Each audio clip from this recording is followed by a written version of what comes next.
Cancer का नाम सुनते ही मन में भय आ जाता है। कैंसर कोई एक बीमारी नहीं है, कैंसर करीब 150 प्रकार के कैंसर हैं। कैंसर का यदि एक परिभाषित किया जाए कैंसर की और एक परिभाषा दी जाए तो कुछ ऐसे हमारे शरीर के अपने ही कोशिकाएं, अपने ही सेल या अपने ही सेल के शरीर का कुछ गोश्त जो कि अच्छा गोश्त ना हो, जिसको अगर उर्दू का शब्द इस्तेमाल करें बद गोश्त हो या ख़राब गोश्त हो, जो शरीर के ऊपर परजीवी हो जाए, शरीर का सारा पोषण ले ले और बहुत ज़्यादा तेज़ ग्रो करे, शरीर के को नुकसान पहुंचाए और शरीर में खून के माध्यम से, लिम्फ के माध्यम से, अन्य माध्यम से इधर उधर फैल जाए और अंत में जीवन का क्षय हो जाए, शरीर का क्षय हो जाए। ऐसी बदगोश्त को, ऐसी गांठ, गिल्टी या ऐसे बढ़े हुए शरीर की कोशिकाओं को कैंसर कहते हैं। कैंसर देखिए मुख्यतः 3 प्रकार का है। ब्लड कैंसर जिसको आप जानते हैं, अंग्रेजी में इसको ल्यूकीमिया कहते हैं, करीब 10-12 प्रकार का ब्लड कैंसर होता है।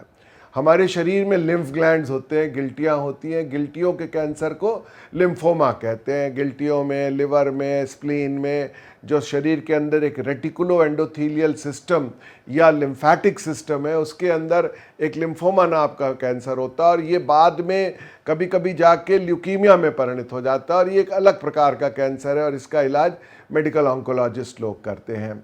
और फिर तीसरा है कि सॉलिड ऑर्गन्स, अर्थात जो ठोस ऑर्गन है उनमें लगभग नाखून और बाल छोड़ दे तो हर ऑर्गन में कैंसर होता है। ब्रेस्ट में हो गया तो ब्रेस्ट कैंसर, जबड़े में हो गया तो जॉ कैंसर, मुंह में हो गया तो ओरल कैंसर, जीवा में हो गया, अगर बच्चेदानी के मुंह पे हो गया तो सर्विक्स कैंसर, बच्चेदानी में हो गया तो यूट्राइन कैंसर और किडनी में हो गया तो किडनी कैंसर, गॉल ब्लैडर में हो गया तो गॉल ब्लैडर कैंसर। अब कैंसर शब्द में एक शब्द कभी कभी आपने सुना होगा, सार्कोमा, कार्सिनोमा और सार्कोमा। तो शरीर में जो हड्डी है, मसल मास है, जो मांसपेशियां हैं, उनके अंदर एक थोड़ा सा और तीव्र प्रकार का कैंसर है और उसको टेक्निकली सार्कोमा कह देते हैं। और ये सार्कोमा कभी कभी बच्चों में देखा गया है, ये बहुत हो जाता है, किडनी में भी हो जाता है, लेकिन ये प्रायः हड्डियों में, बोन में हो जाता है। कैंसर जहाँ पे है वहाँ पे अपनी जड़ें फैलाता रहता है। क्रैब अर्थात केकड़े के नाम से इसका नाम है। तो जैसे केकड़े में छोटे छोटे टेंटिकल्स, पाँव निकलते रहते हैं, तो उस प्रकार से ये अपना पाँव पसारता है। तो जैसे मुंह में, जबड़े में जहाँ आप पान खाते हैं, जहाँ आप पान की गिलहरी रखते हैं, जो जिंजीवो बक्कल सल्कस है, वहाँ पे छोटे से मान लीजिए एक अल्सर की, एक कैंसर की शुरुआत हुई और वो धीरे धीरे पकड़ के जाके इसमें घुस गया। इसी प्रकार से तो इसको कहते हैं लोकल स्प्रेड। फिर बगल में, हर जगह पे बगल में लिम्फैटिक ग्लैंड्स हैं। तो लिम्फैटिक फ्लूइड जो है, जिसको लिम्फ कहते हैं या सफ़ेद रुधिर कह लीजिए, वो उसके अंदर जाके लोकल लिम्फ ग्लैंड में चला आता है। ब्लड के माध्यम से ये लिवर के अंदर, बोन के अंदर, ब्रेन के अंदर कहीं भी फैल सकता है। कैंसर कहने को 200-200 ग्राम का कैंसर हो जाए, 300-400 ग्राम का कैंसर हो जाए, अगर पेट में है, अंडकोश में है, ब्रेस्ट में है, तो पता ही नहीं चलता। प्रायः कैंसर में दर्द नहीं होता और जब कैंसर बढ़ जाता है तो उसके 2 प्रकार के लक्षण हैं। एक तो जो हमारे शरीर के ऊपर वो जनरल प्रभाव डालता है, चूँकि कैंसर हमारे शरीर पे परजीवी है, जिसको कहते हैं पैरासाइट है। वो शरीर की वो कोशिकाएं हैं जो डिस्प्रपोर्शनेटली, जो बहुत ज़्यादा बढ़ के एक समूह बना लिया है उन्होंने और जो शरीर के लिए कोई भी सकारात्मक कार्य नहीं कर रही हैं, तो वो कोशिकाएं जो है शरीर का पोषण ले लेती हैं। तो बेसिकली एक मुख्यतः कैंसर के मरीज़ को भूख न लगना, उसकी कमज़ोरी आ जाना, उसके अंदर वज़न का कम हो जाना, एक अजीब सा शरीर जाना, बालों का झड़ना, जिसको कहते हैं एक कुपोषण के सारे लक्षण आ जाते हैं एडवांस कैंसर में। और लोकली जहाँ भी कैंसर है वहाँ गांठ, गिल्टी, कोई फोड़ा या अल्सर, जो घाव जो भर ना रहा हो, और अगर वो किसी नस के ऊपर बैठा है या ऐसी जगह है जहाँ वो एक्सपैंड कर रहा है तो उसमें दर्द भी हो सकता है, उसमें सेकेंडरी इन्फेक्शन भी हो सकता है। वैसे तो कहते हैं कोई गांठ, गिल्टी जो मामूली दवा से दब ना रही हो, कोई घाव या फोड़ा या अल्सर जो ठीक ना हो रहा हो, आपकी आंतों की आदतें, अर्थात आपको खांसी, आपको बहुत लंबे अरसे से या उल्टी हो रही हो या खाना ना पच रहा हो या लैट्रीन ज़्यादा होने लगी हो या आंतों में रुकावट लगती हो और मल पूरी तरीके से त्याग ना रहा हो या मूत्र में कहीं से रक्त का स्राव हो रहा हो, फेफड़े से खांसी में रक्त का स्राव हो रहा हो, मलमूत्र में रक्त का स्राव हो रहा हो, तो ये सभी कैंसर के लक्षण हो सकते हैं। अन्य बीमारियों के भी लक्षण हो सकते हैं, पर ये कैंसर के लक्षण हो सकते हैं।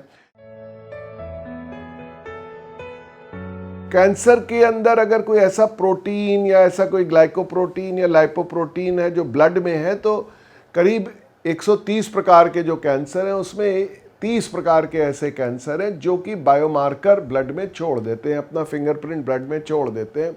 और अगर किसी को सस्पिशन है कि भाई ओवरी का कैंसर है या अंडकोश का कैंसर है या टेस्टिस, पुरुषों में टेस्टिस का कैंसर है, तो जैसे एक अल्फा फीटोप्रोटीन बायोमार्कर है, या कोलन का कैंसर है तो CEA करके बायोमार्कर है, पर सभी कैंसर के बायोमार्कर नहीं है। जो बहुत कॉमन कैंसर है महिलाओं में, जो सबसे कॉमन कैंसर है महिलाओं में, ब्रेस्ट कैंसर और दूसरा सर्विक्स कैंसर, इनका कोई बायोमार्कर नहीं है। ये कैंसर बस एक गांठ के रूप में ब्रेस्ट में या एक अल्सर के रूप में बच्चेदानी के मुंह पे प्रकट हो जाएंगे, और अगर आप खून टेस्ट करते रहेंगे तो उसमें कुछ भी नहीं आपको पता चलेगा। हाँ, अब एक ऐसा स्कैन आ गया है जिसको PET-CT स्कैन कहते हैं। PET-CT एक ऐसा स्कैन है जिसके अंदर एक कैंसर सीकिंग एजेंट है। जो सीकिंग एजेंट से तात्पर्य है कि एक ऐसा एजेंट है जिसको FDG कहते हैं, जिसको अगर आप खून में इंजेक्ट कर दें तो वो जाके कैंसर के सेल पे चिपक जाता है और CT में दिखाई पड़ने लगता है। अच्छा टेस्ट है, लेकिन ये ऐसे कराया नहीं जाता है। जनरल लक्षण पे अगर कोई मरीज़ हमारे पास आता है, कहता है अक्सर भूख मर गई है, वजन लूज हो रहा है, बीच बीच में उल्टी हो जाती है, और अगर हमें शक हो रहा है कि कहीं अमाशय में, मैदे में, स्टमक में कोई कैंसर तो नहीं है, तो पहले तो हम उसको हाथ से छू के देखते हैं, अगल बगल कोई गिल्टी तो नहीं है ये देखते हैं। फिर अब पहले अल्ट्रासाउंड कर लेते हैं, एंडोस्कोपी कर लेते हैं, एक सादा CT कर लेते हैं। ये नहीं कि खट से PET-CT कर लिया। ब्रेस्ट में कैंसर है तो प्रायः एक अनुभवी चिकित्सक को, सर्जन को, जनरल प्रैक्टिशनर को हाथ से छू के ब्रेस्ट को पैल्पेट करके छाती के ऊपर सपाट हाथ से अगर हम स्तन का ठीक से परीक्षण निरीक्षण करें, और उसके बाद एक अल्ट्रासाउंड आता है जो कि बड़ी सेंसिटिव मशीन है। पेट के अंदर अगर कोई गांठ होगी, गुर्दे में गांठ होगी, बच्चेदानी में गांठ होगी, ब्रेस्ट के अंदर कोई गांठ होगी 1 सेंटीमीटर 2 सेंटीमीटर से ज़्यादा, लिवर में, गॉल ब्लैडर में कोई गांठ होगी, तो वो अल्ट्रासाउंड से डिटेक्ट हो जाती है। अगर सीने में एक्सरे से, चेस्ट एक्सरे से भी कुछ कैंसर डिटेक्ट हो जाते हैं, और गले की गांठ भी अल्ट्रासाउंड देख लेता है। तो एक अल्ट्रासाउंड एक बहुत अच्छा अब उपयोगी इन्वेस्टिगेशन का, निरीक्षण परीक्षण का एक यंत्र है जो कि साउंड वेव के ऊपर काम करता है। और अगर एक होशियार डॉक्टर ने आपके लक्षणों के आधार पे या किसी के लक्षणों के आधार पे कोई फोकस बनाया है, बच्चेदानी का फोकस बनाया है या गुर्दे का फोकस बनाया है या आंतों का फोकस बनाया है या स्तन का फोकस बनाया है, तो अल्ट्रासाउंड या एक्सरे की विधि जिसको कहते हैं मैमोग्राम।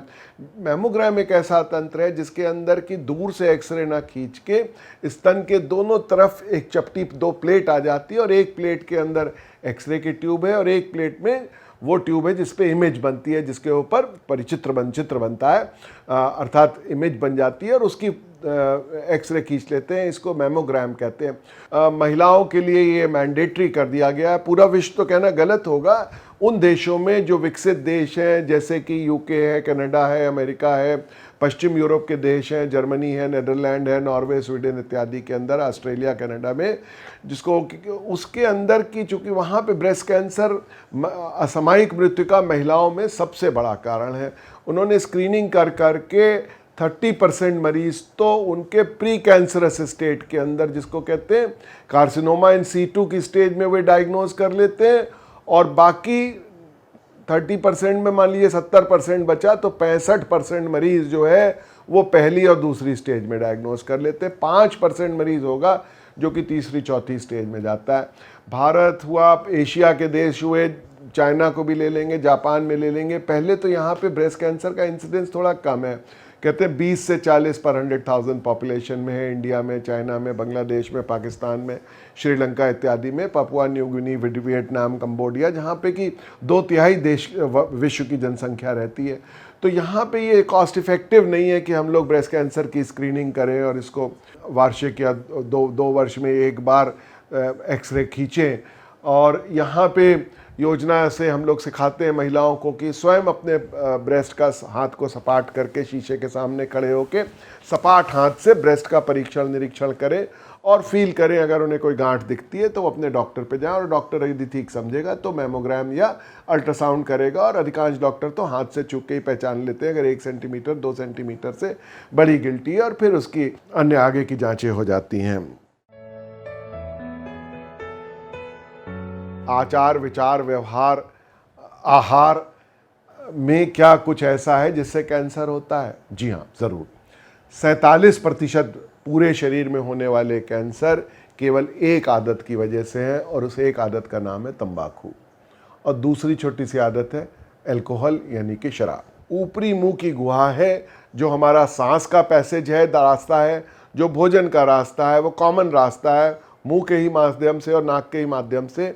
इसमें होने वाले अधिकांश 90% कैंसर तंबाकू से रिलेटेड है, अर्थात हम तंबाकू के साथ साथ इनको खरीदते हैं। 100 लोग यदि 30 साल 20 साल तक तंबाकू का प्रयोग करते हैं तो 5 से 7 लोगों को कोई ना कोई कैंसर हो जाता है, चाहे फेफड़े का हो जाए, चाहे मुगुआ का हो जाए।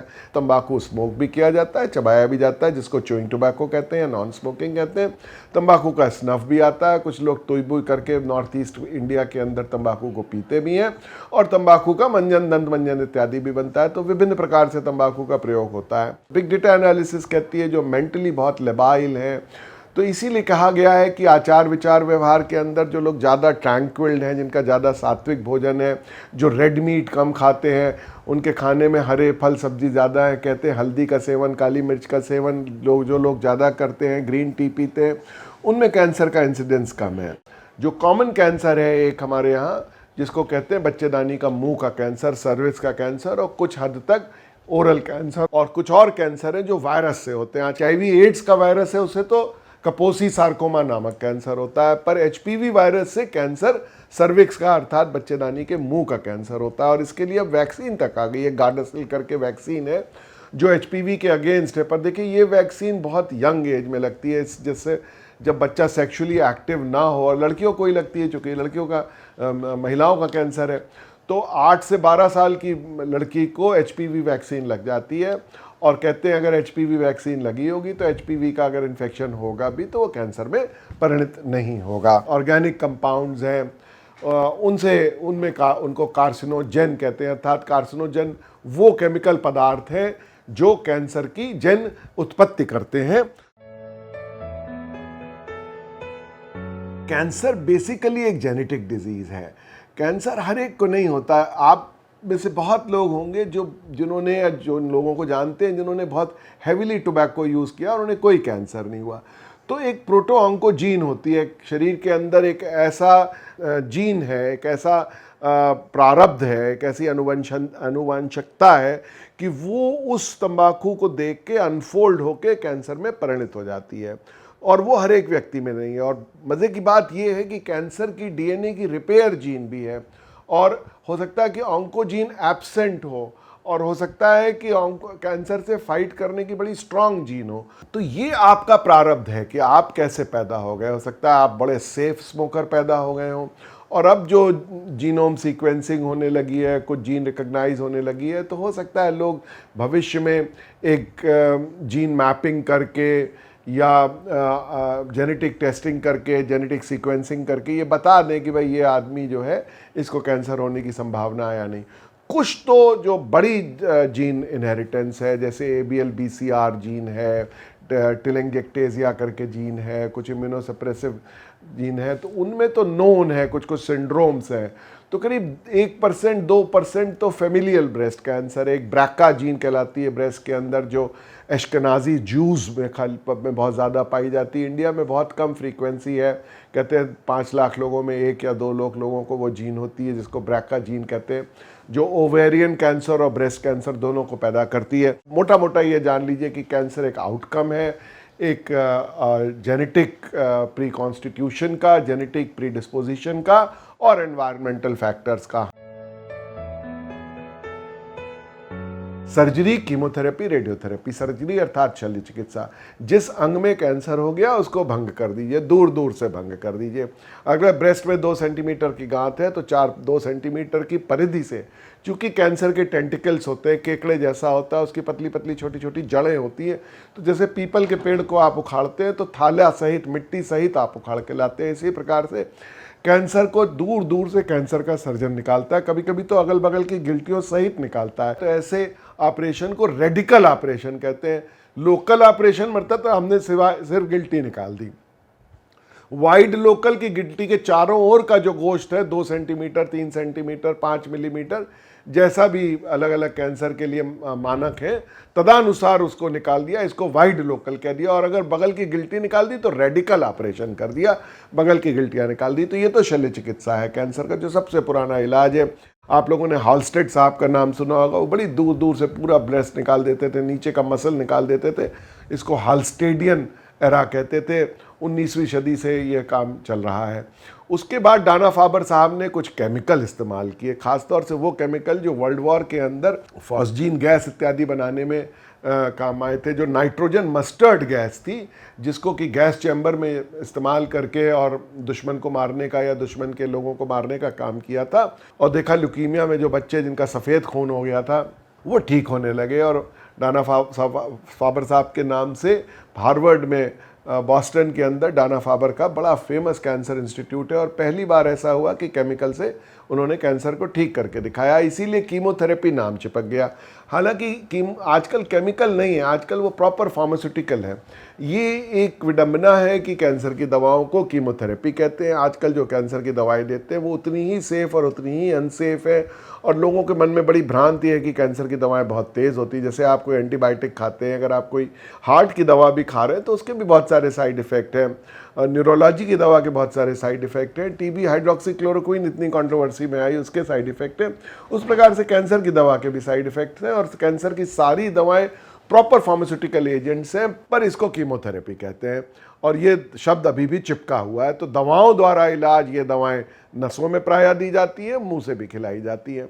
हिंदी में रेडिएशन को विकिरण कहते हैं। मैडम क्यूरी का नाम आपने सुना होगा। मैडम क्यूरी ने रेडियम, ऐसे पदार्थ जैसे सोडियम है, पोटेशियम है, कार्बन है, इसी प्रकार से रेडियम, रेडॉन, सीजियम, यूरेनियम, ये सब आप जानते हैं, ये वो पदार्थ हैं जो रेडिएशन देते हैं। कोई गामा रे देता है, कोई बीटा रे देता है, कोई अल्फा रे देता है। तो इसमें जो पदार्थ है जैसे कि कोबाल्ट 60, आयोडीन 131, सीजियम, इरीडियम और रेडियम, रेडॉन, ये सब रेडियोथेरेपी के लिए उपयुक्त पदार्थ माने गए। और एक्सरे भी उपयुक्त पदार्थ माना गया। और इन पदार्थों को विभिन्न डोजेस से एडजस्ट करके मरीज़ के शरीर में डालते हैं और इसको रेडियोथेरेपी कहते हैं। और ये एक बड़ा कारगर तरीका है कैंसर के इलाज करने का। टारगेटेड थेरेपी आ गई है। कैंसर का सेल जिन गतिविधियों को लेके अपना प्रजनन करता है, अपनी जनसंख्या को बढ़ाता है, उसको माइटोटिक एक्टिविटी कहते हैं। तो साइंटिस्ट ने क्या किया है कि कैंसर का सेल डिवाइड होने के लिए कुछ एंजाइम्स के ऊपर, कुछ शरीर में पदार्थों पे डिपेंडेंट होता है, तो उनके पाथवेज होते हैं। उन पाथवेज की एनालिसिस कर के उनमें बिल्कुल स्पेसिफिक, जैसे कि मान लीजिए कहीं पे कोई पर्टिकुलर सेल से लेके डीएनए में ट्रांसमिशन हो रहा है, वहाँ पे अटैक करने के जो पदार्थ पैदा हुए उनको टारगेटेड ट्रीटमेंट कहते हैं। हार्मोनल ट्रीटमेंट भी होता है। हमारे शरीर के अंदर 3 कैंसर हैं, एक थायराइड का कैंसर, एक ब्रेस्ट का कैंसर, और पुरुषों में मैंने चर्चा नहीं की, प्रोस्टेट का कैंसर। पुरुषों में समय प्रोस्टेट का कैंसर एक बड़ा कॉमन कैंसर हो गया। ये तीनों कैंसर हार्मोन द्वारा ट्रीट किए जाते हैं। महिलाओं को ब्रेस्ट का कैंसर एंटी एस्ट्रोजन द्वारा, प्रोस्टेट का कैंसर जैसे उसके अंदर दोनों गोलियां निकाल दी जाती हैं, एंटी एंड्रोजेनिक ट्रीटमेंट दिया जाता है। अब आप कभी कभी कैंसर का इलाज कराने जाएंगे तो बड़ी महंगी दवाएं आ गई हैं, लोग कहते हैं इम्यूनोथेरेपी। अब वैसे तो इम्यूनिटी को बढ़ाने के लिए इस समय खूब बातें हो रही हैं कि भाई खूब नींबू खाओ, हल्दी खाओ, तुलसी खाओ, योग करो, प्राणायाम करो, गहरी सांस लो, एक्सरसाइज लो, खुश रहना सीखो, मेडिटेशन करो। बिल्कुल बिल्कुल, इनसे इम्यूनिटी खूब बढ़ती है। अगर आप ये सब खा रहे हैं, तामसिक भोजन नहीं खा रहे हैं, सात्विक भोजन ले रहे हैं, तो इनसे हमारे शरीर की जो मारक क्षमता है, जो शरीर की इम्यूनिटी है, ये बढ़ती है। लेकिन कुछ अब ऐसी दवाएं आ गई हैं तो जो हमारे शरीर के अंदर जो इम्यून मैकेनिज्म है उसकी एक आर्मी ऑफ सेल्स है। उस आर्मी ऑफ सेल्स को लिम्फोसाइट्स और मैक्रोफेजेस और मोनोसाइट्स कहते हैं। उनको पोटेंशिएट करने के लिए, उनकी क्षमता को बढ़ाने के लिए वैक्सीन्स भी होती हैं और इम्यूनोथेरेपी भी होती है। कहना गलत होगा कि कैंसर की वैक्सीन नहीं बनी है। गार्डासिल करके वैक्सीन जो एचपीवी के अगेंस्ट वैक्सीन है, या अगर एचआईवी की वैक्सीन बन जाती है तो वो भी कैंसर को प्रिवेंट करेगी, जो कैंसर सर्विक्स को प्रिवेंट करेगी। पर इलाज कैंसर का इम्यूनोथेरेपी द्वारा जो होता है उसके अंदर अनेक प्रयोग चल रहे हैं। डेंड्रिटिक सेल करके एक वैक्सीन है, HSP 90 करके एक इम्यूनोथेरेपी है, और निवेबुलुमैब और कई प्रकार की नई इम्यूनोथेरेपी हैं। कुछ सस्ती हैं, कुछ महंगी हैं, कुछ बहुत महंगी हैं। और इस प्रकार से इम्यूनोथेरेपी एक और आयाम है कैंसर के इलाज का। कार्सिनोजन से बचें। सात्विक वस्तुएं जो हमारे यहाँ कही गई हैं हमारे शास्त्रों में भारत के अंदर, वो अच्छी मानी गई हैं। कहते हैं उनसे कैंसर कम होता है, योग प्राणायाम से कैंसर कम होता है, अगर आप खुश रहते हैं तो शायद कैंसर कम होता है। कहते हैं कॉन्स्टिपेशन से बचने से कैंसर कम होता है, मोटापा बचाने से कैंसर कम होता है, शराब कम पीने से कैंसर कम होता है।